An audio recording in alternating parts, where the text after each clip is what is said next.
Évidemment que le festival a changé en bientôt 70 ans, c'est la moindre des choses. Les choses sont différentes aujourd'hui qu'en 1947, bien sûr. Alors vous n'étiez pas là, moi non plus, mais quand même, vous êtes un peu nostalgique de cette époque où Cannes était quand même plus accessible, on va dire. C'est-à-dire que ce qu'est le Festival de Cannes aujourd'hui, on le voit tous les jours à la télévision, dans les journaux. Mais la question qu'on se pose, comment c'était avant? Je veux dire, on doit dire, c'était mieux avant, on peut le dire.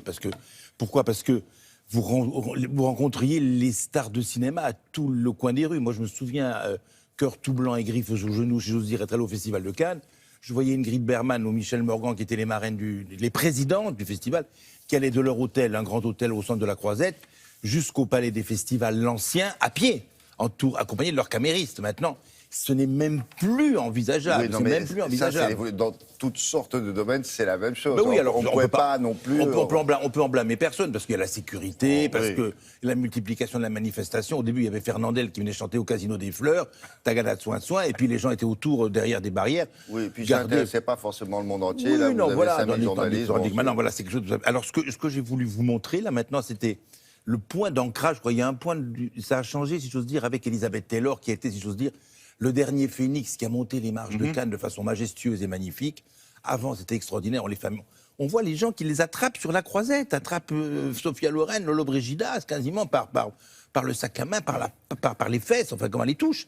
Et puis après, alors maintenant c'est terminé. Et c'est-à-dire qu'il y a quelqu'un aujourd'hui qui voudrait venir au Festival de Cannes. Je pense qu'il peut passer son festival pendant 15 jours sans voir une star de cinéma.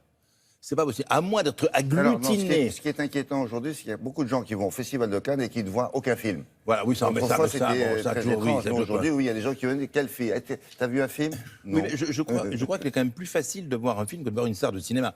À moins cette espèce de vitrine, cette espèce de volupté de paraître qui a lieu sur les marches rouges. Donc je vous invite donc à vous promener dans, rapidement, l'histoire. Comment c'était avant, comment c'est aujourd'hui, et à mon avis, moi c'était mieux avant. Mais enfin bon, regardons.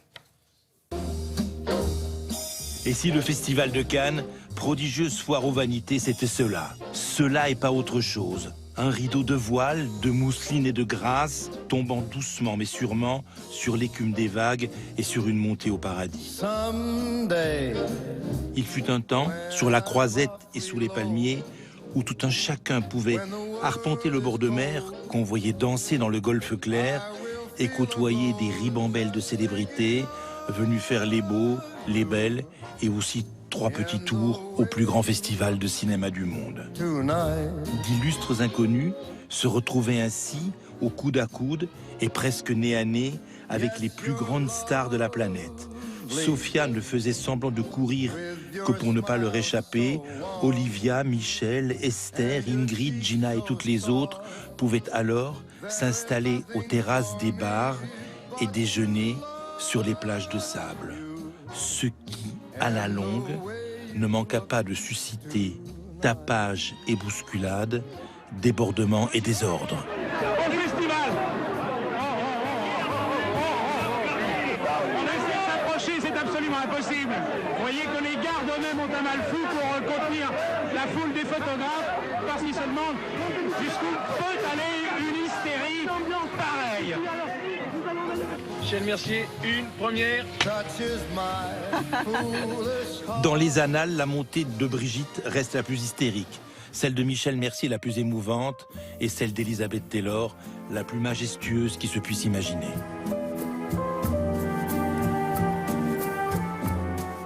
Au fil du temps, si le décor ne changea pas, le paysage, lui, se mit à évoluer.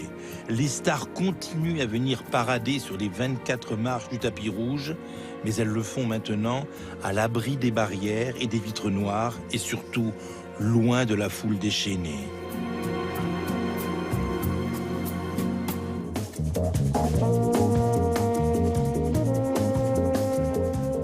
Calfeutrées, claquemurées, à demi cachées, les stars d'aujourd'hui ne voient plus personne. Elles se réfugient dans des forteresses de luxe qu'assiègent des hordes de photographes et que protègent des remparts improvisés. Elles traversent la baie en bateau, longent le littoral en limousine opaque. Elles apparaissent et elles disparaissent comme dans un rêve, mais elles restent fidèles à une légende qui n'en finit pas de se raconter. et qu'elle nous raconte encore et toujours en s'évanouissant et dans l'air du soir et dans les derniers rayons du soleil.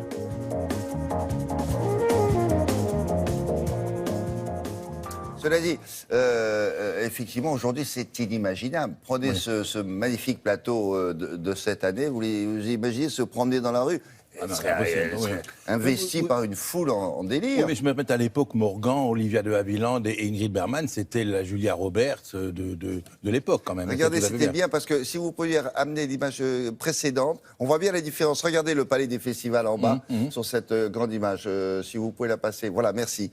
Avec le palais des festivals là, l'image du bas, et regardez ce que ça donnait à l'époque, la différence. Le palais des festivals que l'on voit jamais dans son entier. Et là-bas, sur place, il l'appelle le bunker. Et c'est pas une mauvaise idée de l'appeler comme ça. Est-ce que vous m'autorisez à faire un commentaire sur l'affiche Rapidement, de s'il cette vous année? plaît. L'affiche de cette année qui est toute dorée, comme ça. Moi, que je sache quand même, Le Mépris, c'est le film de Godard Oui. avec Bardot. Oui. S'il n'y a pas Bardot, on ne fait pas le film. Pourquoi on a choisi pour symboliser le Festival de Cannes, C'est Piccoli, qui à l'époque est un petit acteur qui n'a aucune gloire. Enfin, j'adore Piccoli, ça n'a rien à voir. Et sur l'affiche, son nom est écrit en plus petit que Jack Palance et en plus petit que Fritz Lang. Moi, que je sache, Le Mépris, c'est le film de Bardot qui se fait grâce à Bardot. On aurait pu mettre Bardot sur l'affiche. Alors, je vais vous donner le numéro de téléphone de Thierry Frémaux. Mais on va le lui dire, je ne me priverai pas de le lui dire d'ailleurs. Le secrétaire général. Mais non, mais c'est. Bref, Oui, c'était alors, donc. non, mais la maison de Malaparte Ah bah est oui, magnifique. le Capri, bien sûr, ça note là. Allez, à tout à l'heure, Henri Jean.